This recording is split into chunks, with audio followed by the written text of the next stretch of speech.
T-minus 1 minute.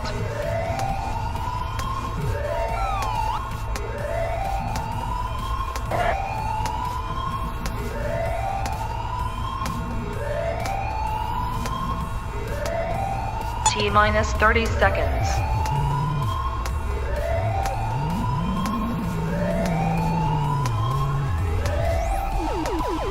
T-minus 20 seconds.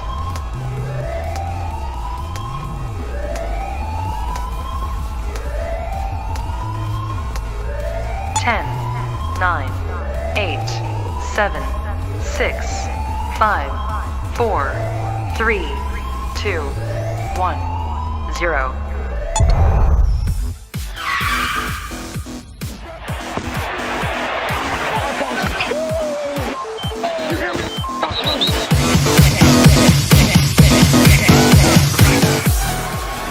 Rips the helmet off Rudolph's head and then eventually swings it and hits him in the head.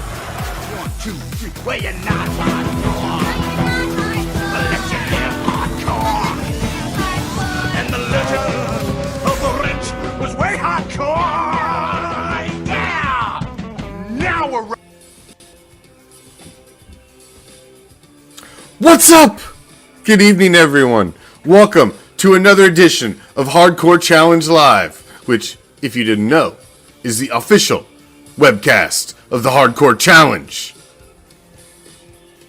Which, if you didn't know, is the pinnacle of fantasy football competition, and it is officially post-season time in the Hardcore Challenge. If you're not playing fantasy football in the Hardcore Challenge, you're really not. Are you really even playing fantasy football? Because this is the top right here. So, 32 owners, 2 conferences, the NFC, the AFC, the AFC, the NFC, 32 owners, 4 divisions, the Great White North, the Wild West, the Elite East, and the Dirty South. Only 6 left standing in each conference as we head into the postseason, season 13. The playoffs are upon us. Who made it and who didn't? That's really all that fucking matters at this point. We got a boatload of money on the line for first place. A nice handful of money on the line for second. It's $1,000 to win this league. Second place, $500. You bring home the championship, you gotta have hardware, right? You get that championship ring that you get to rock forever. This says you are the league champion. And you get your name on the Mandich Cup, the official championship trophy of the Hardcore Challenge. And we will, whoever the champion is this year, you're getting your name stamped on the brand new, I've upgraded the trophy. We will be unveiling it this offseason. We have a new Mandich Cup because we all know what happened to the other one. The tragic demise. Tried to ship it to fucking Canada and We'll get to that, Tom. We'll get to that. But we will be unveiling that this offseason with our newest owner's name emblazoned upon it. So, it's time to get to it. Let's touch on who actually made the postseason, shall we? Over in the AFC, your number 1 seed, Knox Vegas Anarchy, with a first round bye.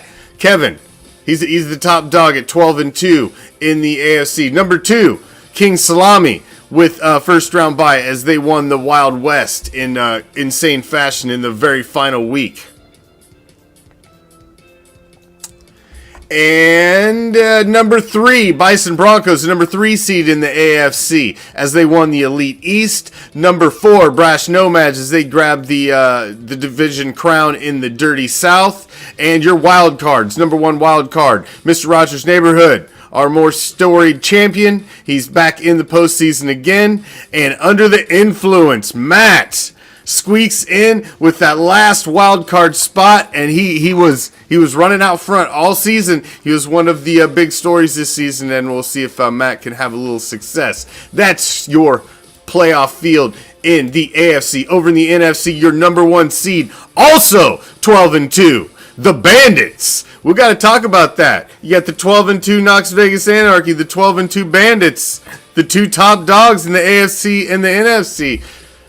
Number 2, the defending champ, is the number 2 seed in the NFC as Corey slides back in to defend the crown. He was the season 12 champion of the Hardcore Challenge, and he's back to defend the crown as he grabbed the Elite East division crown, and he's the number 2 seed. Number 3 seed is LaMartian Carroll, our only female owner. She is back, and she is the division champion of the Great White North of the NFC. Your Wild West division champion, Mo Betta Butter, wins it head-to-head in the last week of the damn season, takes down Blackout. A couple Raider fans going head-to-head.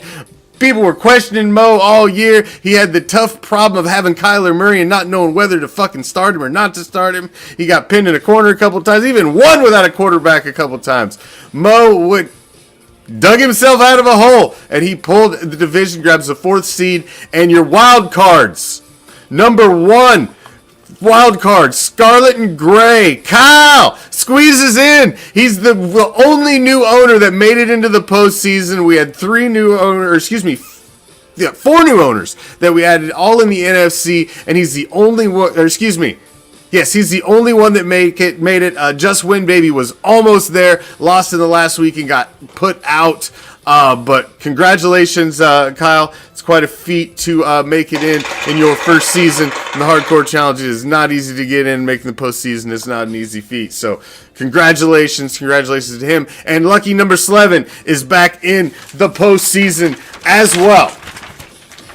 So Tom wanted to know how many playoff appearances. 1, 2, 3, 4, 5, 6, 7, 8, 9, 10. This is number 11 for Tom. His 11th time in the postseason. Congratulations, Tom.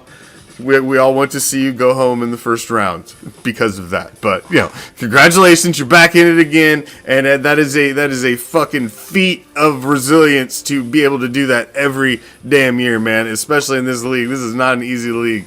And for Tom to be able to be in there and win as many division titles. He's won 8 division crowns as well. A conference championship. 4 hardcore bowl appearances, 3 league championships, 3 scoring titles, 11 playoff wins. The guy has he's got a pedigree here, and it is quite impressive. I've got to tip my hat to him. He's been money in the Hardcore Challenge. You got to give him that. But so if you're looking at the AFC field, man, and you've got some guys in there who are, are regulars, who are OGs. You got former champions, 3 former champions in there, and it's going to be an interesting postseason for sure. So I don't know if you all remembered, but back when it all started, I gave my final predictions of who I thought would make the postseason. So let's go back and see how I did, because I actually did pretty fucking good this year. Great White North of the AFC. I picked Knox Vegas Anarchy to win it. They won it. I picked Mr. Rogers' Neighborhood to get the wild card. He got it. 2 for 2 right there. Elite East champion. I picked Bison Broncos. Well, shit. Look who won the Elite East. Bison Broncos. I picked King Salami to win the Wild West. And look who won the Wild West. King Salami. I picked the Beaver Street Roar, who changed their name to Brash Nomads to actually win the wild card and make the postseason, although they ended up winning the division instead. So I got to get like half a point for that one. And All-Pro Afro was the only spot that I was wrong on making the postseason. So I was 5 out of 6 with the postseason field for the AFC. I had picked All-Pro Afro to get in, and it was actually under the influence that took that spot. So 5 out of 6 in the AFC. Not too freaking bad. Not too freaking bad. So over in the NFC, LaMartian, Great White North, picked LaMartian to win that one. Got that one. Take It Deep to come back and win the Elite East. I was off on that one, but I did pick Pack Attack is back to make the wild card, and they actually won the division, so I was kind of half-assed right on that one. Renegade Misfits. I don't know what the fuck I was smoking when I picked Renegade Misfits to win the Wild West of the NFC. They had a horrible fucking year, and it was way off, but I did pick the Dirty South right and pick the Bandits as Willie is the top team in the NFC. Wild cards, I'd pick Donkey Punch to be the other wild card, so they didn't make it. So I had 3 wrong over in the NFC. So not quite as well in the NFC. But Mo was the man. He was resilient and he took him down. It was a big win for Mo in the final week there. Lions just couldn't toe the line, and he went down the toilet in the final week. Couldn't toe the lines. Move it along. It wasn't that fucking fun.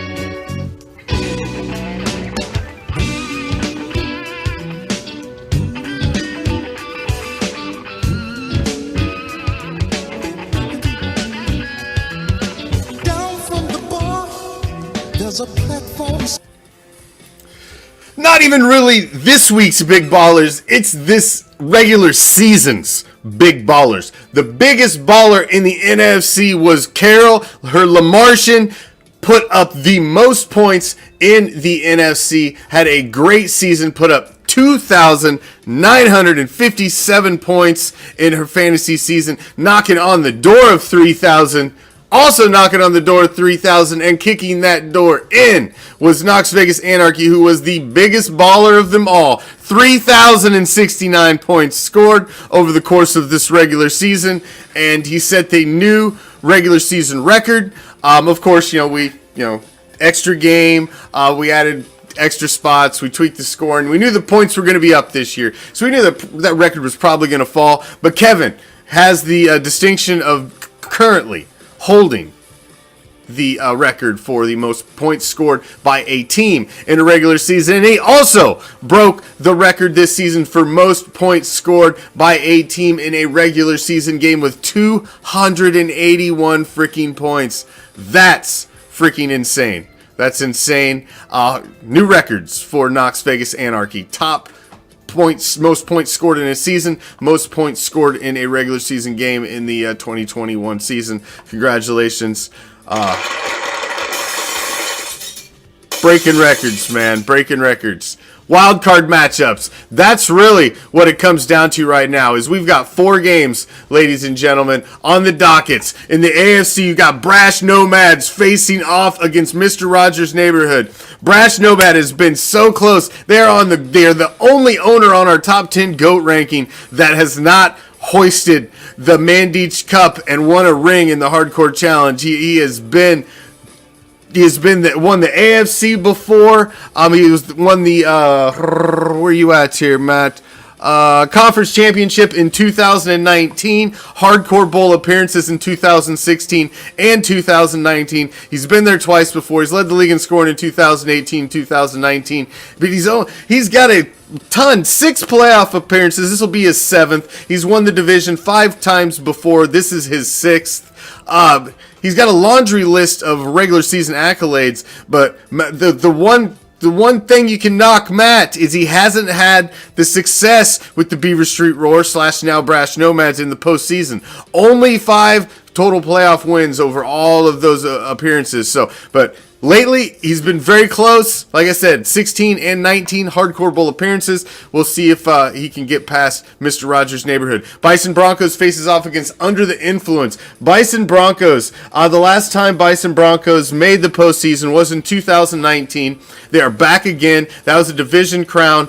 This will be their 7th playoff appearance. This is their 6th division title. 2 Hardcore Bowl appearances before. League champion in 2015. Led the league in scoring in 2013. 6 playoff victories. They are an OG in this league. They are one of the GOATs. And they're facing off against top of our Matrix of Poo, Matt.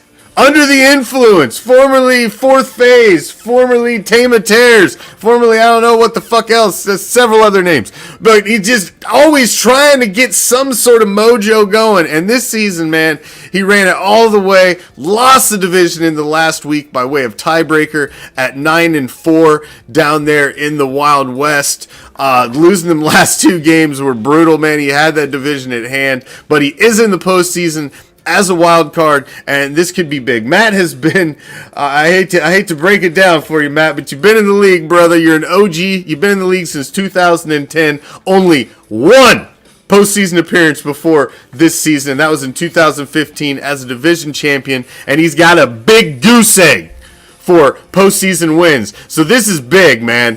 Under the Influence, Bison Broncos, he could get off the snide, get the monkey off of his back. Literally can get the monkey off of his back. So, we'll see. It's going to be interesting. It's going to be an interesting matchups over in the AFC. Have my predictions in just a moment. Let's run through all the other matchups over in the other side of the Hardcore Challenge. You got Mo Betta Butta, who slid in, just absolutely slid in under the wire, and facing off against new owners Scarlet and Gray. Mo has the distinction of being one of the owners to go winless in 2018. He did the offer after winning the division the year before and actually looking like he was going to be something. Now he's back. Hasn't done anything. Joined the league in 2017, won the division, made the playoffs that first year. We thought Mo was going to be a perennial powerhouse. Then in 2018, the wheels completely fell off. He lost every goddamn game. Now he's back. Let's see what he can do against Scarlet and Gray. Kyle, we don't know what Kyle's bringing to the table. It's his first season in the Hardcore Challenge. He's grabbed a wild card spot, and let's see what he can do. LaMartian, Carol, another former champion. This is her 5th playoff appearance.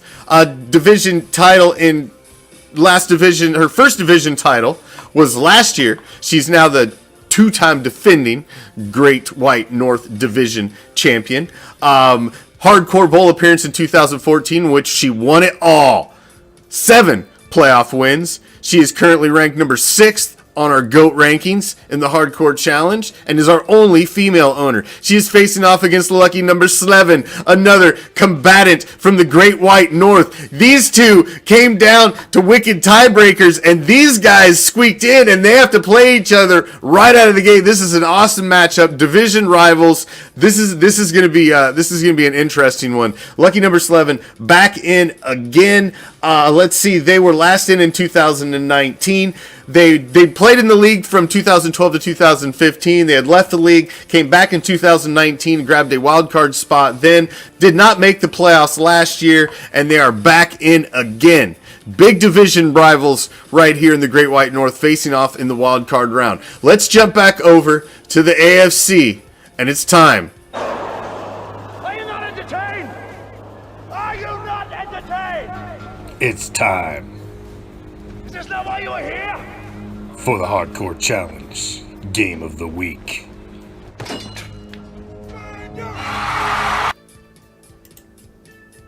The AFC, man, you got the Brash Nomads against Mr. Rogers' Neighborhood. Brash Nomads did not make the playoffs last year. They had a down year after they had been on a run of making the playoffs for 5 straight seasons before that. Now they're back. And they're one of the higher scoring teams. They've been on a good run. Had tripped up a little there. Dropped a game or two down the stretch that brought them down. But I think it's a strong team. This is a big matchup. Got Brash Nomads, Mr. Rogers' Neighborhood. Unfortunately, I just it's a tough one, man. It's hard to pick against Tom. But I don't think he's got the firepower to take this one down. You got 2 9-5 teams going against each other. I'm picking Brash Nomads to win this one. Sorry, Tom. In your face, sucker! I'm picking Matt. Picking Matt to take down our GOAT. Tom's going down. You got number 10 on the GOAT rankings against number 1 on the GOAT rankings. So we'll see. I'm picking Matt to move on to that next round. Bison Broncos against Under the Influence. Man, my heart I want Matt to win so bad. I want him to get that first playoff win, man. This is his 11th season, and he doesn't have a postseason win. This is only his second playoff appearance. I want him to win. My heart wants him to win. But he ain't gonna fucking win, man. He just lost to Lamar Jackson. He's in a world of shit. Bison Broncos is gonna win. I'm rooting for you, brother. But it ain't looking good with Lamar. It ain't looking good. They're saying he's day to day, but I don't know, man. I think you're not gonna have him full strength for the game that you need him, and that's this one to get that first playoff win for you. And I think it's gonna cost you, brother. I think it's gonna cost you. I gotta pick Bison Broncos, so I'm picking Bison Broncos, and I'm picking Brash Nomads over in the AFC to move on. Mo Better Butter and Scarlet and Gray. Scarlet and Gray is a tough team, and they've really kind of slid in under the radar. Kyle is going to put a stamp on things this week. He's going to get his first postseason win in the Hardcore Challenge in his first postseason appearance, and he's going to take down Mo Better Butter. These guys were 9-5, and they just were under the radar because Willie was having such a great season and running away with the Dirty South. And so you just didn't really talk about Scarlet and Gray because, they were chasing somebody the whole time. I think you're going to see who this team is, and they could be a force to reckon with a little bit in the NFC. Lamartian and Lucky Number 11. These two have battled it out in the Great White North now for 3 seasons since Lucky Number 11 has returned. This is a big matchup. And I'm picking Lamartian. I'm picking the big baller in the NFC with that 2,957 points scored. Although, Lucky Number 11, 2,909. Not a slouch. It's a very high-scoring teams here. This was an insane division, man. The tiebreakers came down. If Lucky Number 11 would have lost to Just Win Baby, Lamartian would have actually been out, and Skull Crushers would have got in by the way of the wild card. And so it was that close. Lamartian could have been out by way of the result of another game and ends up winning the division instead. That's fucking fantasy football, man. That's keeping you on the edge of your seats. Man, we were combing level for tiebreakers to make sure, because we just wanted to make sure we knew what was going to happen and be able to answer the questions that we had coming. It was a little touch and go there. I'm picking Lamartian. Scarlet and Gray, Brash Nomads, and Bison Broncos are going to be your 4 that moves on to take on the 4 first-round buys that are left standing. I think those are my picks. That's what I'm going with. I did pretty good in my preseason projections into who would make the postseason. I got 5 out of 6 in the postseason in the AFC and 3 out of 3 in the NFC. It's not terrible overall. I think I did all right. Pat myself on the back for that one. Nobody else is going to. So, coming in, here's what you got. Here's your Power 5. Here's how it shook out. Number 1 and number 2, you can switch them around. That's your Super Bowl matchup up there. Sitting on the horizon. Willie and the Bandits, 12-2. Knox Vegas Anarchy, 12-2. You got number 3. You got the Pack Attack is back sitting there at 10-4. I got the Brash Nomads at number 4 on my power rankings, even though King Salami won all the tiebreakers and technically got the seed. I got King Salami at number 5 on my power 5. I think Brash Nomad and the fact that they've got a little bit of history and a little more cred, I think they deserve that 4 spot. So that's what you got going in. It's going to be a very interesting postseason, man. Very interesting postseason. We got some new blood. We got owners trying to get their first postseason win. This is going to be exciting, man. You got division rivals facing off in the wild card round. I mean, you got everything you could want in round 1 of the season 13 postseason of the Hardcore Challenge. I think it's going to be a very, very exciting postseason. I'm going to be following it closely. I'm pissed off that I didn't make it. I had one of my best seasons I'd ever had in the Hardcore Challenge. This season, I started out 0-4. And I fucking made moves. I scratched. I made waiver wire pickups, and I scratched all the way back to 8-6. I'm on a fucking 6-game winning streak. I'm basically the hottest team in the AFC right now, and our ass is sitting ass out, booty stinking, sitting home on the couch. 8-6, 6-game winning streak. Swept my whole last round of division play, and I'm fucking out. Damn it, man. No 6 lost teams made it in the NFC. If you didn't have, if you weren't 9-5, you weren't in the conversation. And us 8-6s, we just got left the fuck out. 8-6 would have got me somewhere in the NFC, but I ain't playing in the NFC. I'm playing in the AFC, and goddamn it, I'm out. The rest of you that are out with me, you guys did very well. We stayed off the waiver wire today. If you're playing them consolation rounds, that's fine. It's for entertainment. It's for fun. I don't even play them. I don't even look at my fucking roster in the consolation rounds because, quite frankly, I don't give a fuck. Those games don't mean shit to me. I'm done. I lost. It's over. I'll fucking deal with it and move on. I don't need an entertainment game. But if you would like to play for fun, go right ahead. But you're not allowed to use the waiver wire, so stay off of it. The waiver wire is only for teams playing for a championship. Do not mess with the integrity of the waiver wire. We'll just take them players back from you and put them back out there anyway. Don't dick with it. We want the waiver wire process to work its way through and the owners that are still in it. Once you're eliminated, guys are eliminated this round, same thing. Your waiver wire time's done. You should have already fucking built your goddamn team by now. You're not going to find a diamond in the rough on week 15 of the regular season that you're going to keep for next year. So, you got your keepers by now. That's really all that matters when you're looking at your roster for next year. So stay off the waiver wire. Your season's done. Your draft order's already determined. The only thing that can change is how these guys finish out, and they're drafting towards the bottom of the order as the way things are shaking out. So it is what it is. We do have some things on our off-season agenda that as soon as this season is over, we will be touching on immediately. We are looking at adding a second defensive keeper spot. We are looking at adding an extra bench spot to support the defensive side of the ball. We are looking at making sure that we have the tiers of playoff tiebreakers lined out in black and white so that everybody has somewhere to reference to understand. We do have some things set. I don't think it's a lot of stuff we're probably going to be voting on in this offseason because, quite frankly, this season went as smooth as fucking silk, really. We didn't have any issues. I think we'll keep the COVID spots around and keep the double IR spot. I think it's worked well. I don't see any issue with having the double IR spot. So I think we'll have maybe some mild tweaks and some things that we want to add in for things going forward. But I don't foresee any crazy or major votes. We didn't really have any issues this year. We've had some good and hearty discussions, but as a whole, the rules committee hasn't been needed. We haven't had any crazy trades that we needed to veto.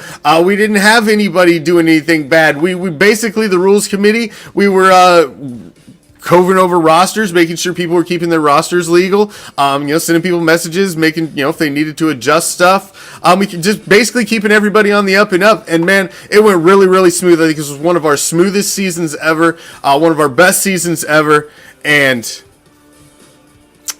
it's fucked up. Prime's fucking guy on IR got COVID. It's just some crazy shit.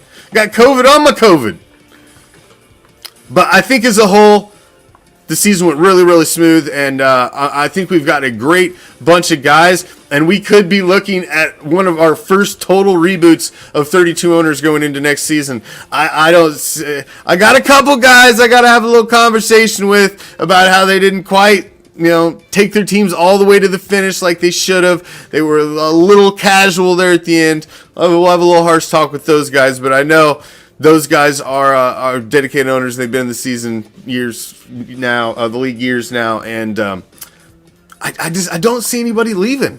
That would be awesome to have a complete reboot. We did have 4 owners last year, and it would just be nice to have a complete reboot and have everybody come back. And it helps with the integrity of the league. And I look forward to playing with all of you again next year. Every damn one of you. It's been a great season. It's been a lot of fun, and we're only about to have more fun. We're about to hand out money. Somebody's going to win a ring. We've got names to put on trophies. And the real competition starts now. It's the pinnacle of fantasy football. This is our 13th season, ladies and gentlemen. It's crazy that we're working on a decade and a half now. So thank you, each and every one of you. It's been a great season. It's not my league anymore. This is our league. I'm just the asshole that comes on here and has the big mouth and does the show for the league. But this is our league. That's why we have a committee now. This is not a dictatorship whatsoever. I really enjoy this league and governing it and helping govern it, and it's one of the highlights of my football season because, as you all know, my team doesn't always bring me enjoyment and a lot of smiles at this point in the football season. So at least I got fantasy football to focus my attention on. So good luck to the 12 of you that are battling out to hoist the cup. It is not an easy thing. It is not an easy feat to get in the postseason of the Hardcore Challenge. At least, Tom makes it look easy. But to the rest of us, it's not easy getting in every season. It is a feat to get here. You guys should, congratulations to each and every damn one of you. It is absolutely a feat to get in there. You should be proud of yourself. Just punching a ticket and getting in the postseason itself is a feat in itself. So congratulations to each and every damn one of you. Good luck. Good luck. The postseason is upon us. Are you ready for the